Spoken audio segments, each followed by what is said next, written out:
का मतलब कि हर हफ्ता एक नक्सली मारा जा रहा है। अभी 3 महीने बाकी है। 3 महीना माने 4 × 12 से 15 नक्सली अभी और अगर सरेंडर नहीं करेंगे तो इस साल में मारे जाएंगे।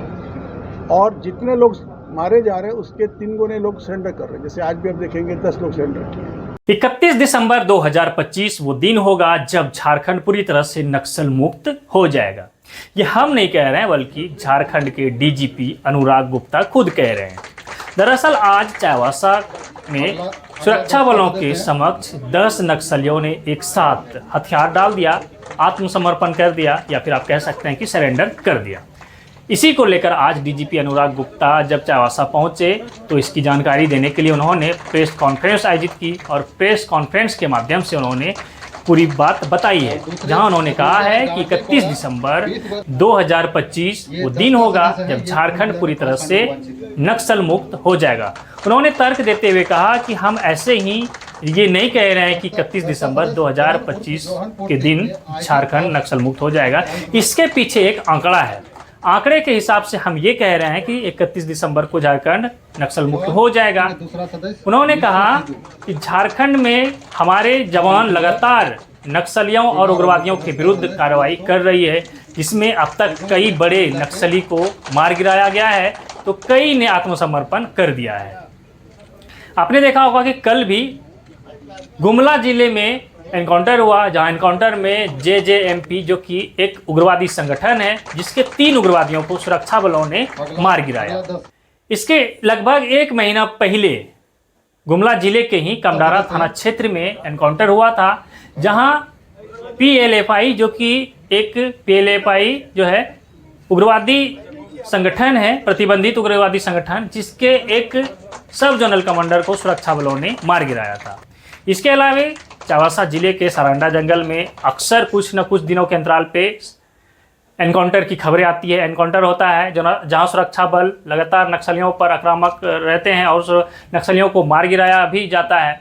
इसके अलावा चाईबासा, गिरिडीह, चतरा, पलामू, हजारीबाग ऐसे क्षेत्रों में जो है जहां नक्सल प्रभावित क्षेत्र है, वहां भी सुरक्षा बल और नक्सलियों के बीच लगातार भिड़ंत होता है और भिड़ंत में जो है सुरक्षा बल नक्सलियों या उग्रवादियों को मार गिराने में सफल भी रहते हैं।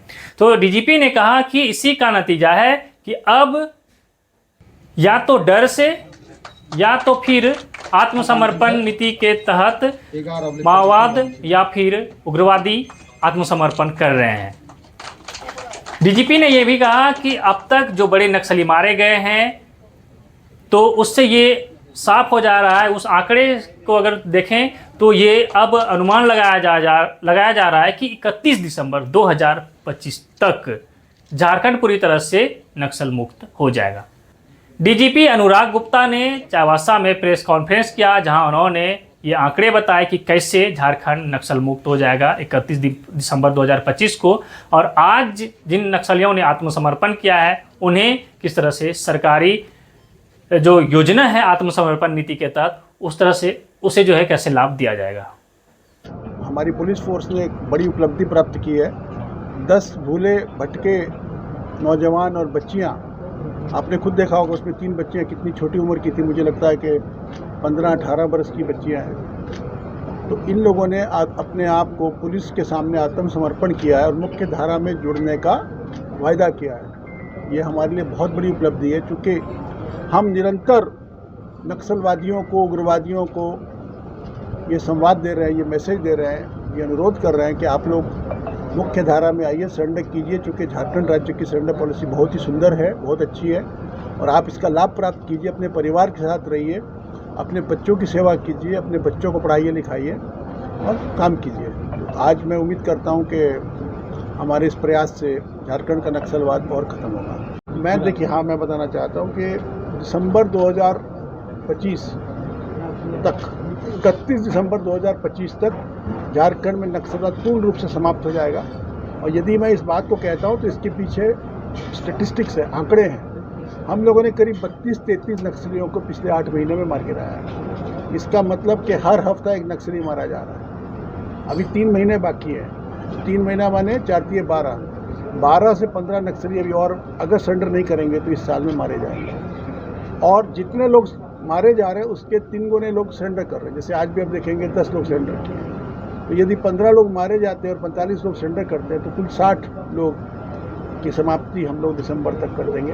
ये स्टैटिस्टिक्स है हमारा और ये आंकड़ों पर आधारित है, क्योंकि आप देख रहे हैं कि झारखंड के हर कोने में जहाँ भी नक्सलवाद है हमारी फोर्स के साथ मुठभेड़ हो रही है या सरेंडर हो रहा है। कल गुमला में हुआ, उसके पहले हजारीबाग में अपराधी मारा गया, उसके पहले बोकारो में हुआ, और इस तरह से राज्य के लगभग सभी ज़िलों में हम लोग ने सक्सेस पाया।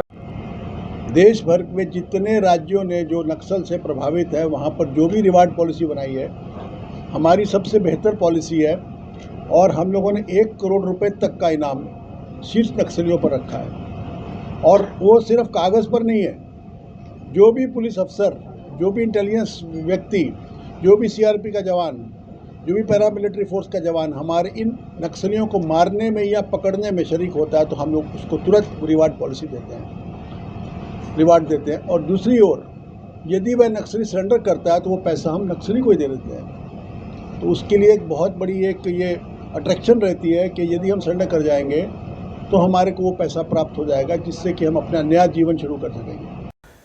आपने सुना कि डीजीपी अनुराग गुप्ता ने प्रेस कॉन्फ्रेंस आयोजित कर क्या कुछ बताया।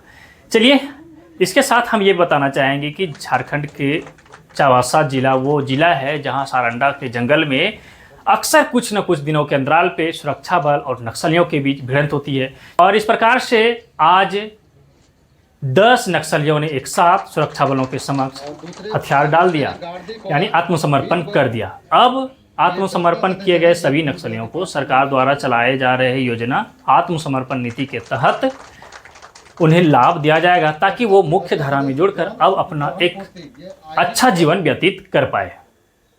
तो चलिए फिलहाल बने रहिए हमारे साथ, देखते रहिए द झार न्यूज।